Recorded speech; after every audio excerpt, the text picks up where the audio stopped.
sen, en güzel eseri sen. Mənsə yolda delizersem, düşünürdüm sen gelersen. Dokunmuşsan en derinden, benim ölümüm ellerinden. Akan yaşlar gözlerimden, süzülerdi izlerinden. Canım xəstə, qulaq səsdə, həzin notlar sənsən bəstəm. Aram yoxdur heç bir kəslə.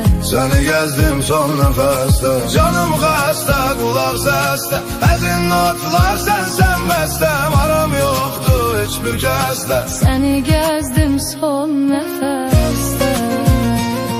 Lay lay lay lay lay lay lay lay lay.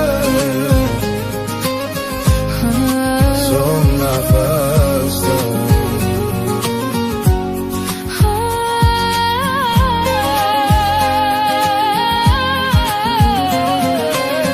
Bu yüreğin derdi sensen, en güzel eseri sen. Ben sayıda deli sersem, düşünürdüm sen gelirsen. Toxunmusan ən dərindən, Benim ölümüm ellerinden. axan yaşlar gözlərimdən. Süzülerdi izlerinden. Sen soruşma vaziyet nece, ben bitmişem, tükenmişem. Ömrüm gelir sanki heçe, sonsuz yolda direnmişem. Canım xəstə, qulaq səsdə, həzin notlar sənsən bəstəm. Aram yoxdur heç bir kəslə. Seni gezdim son nefeste. Canım xəstə, qulaq səsdə, Həzin notlar sənsən bəstəm. aram yoxdur heç bir kəslə. Səni gəzdim son nəfəsdə. Canım xəstə, qulaq səsdə, Həzin notlar sənsən bəstəm. aram yoxdur heç bir kəslə.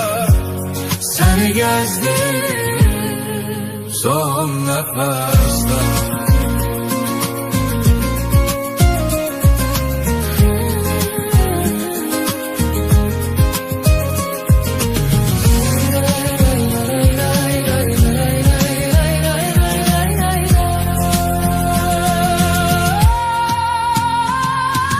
Canım xəstə, qulaq səsdə, həzin notlar sənsən bəstəm. Aram yoxdur heç bir kəslə. Səni gəzdim son nəfəsdə.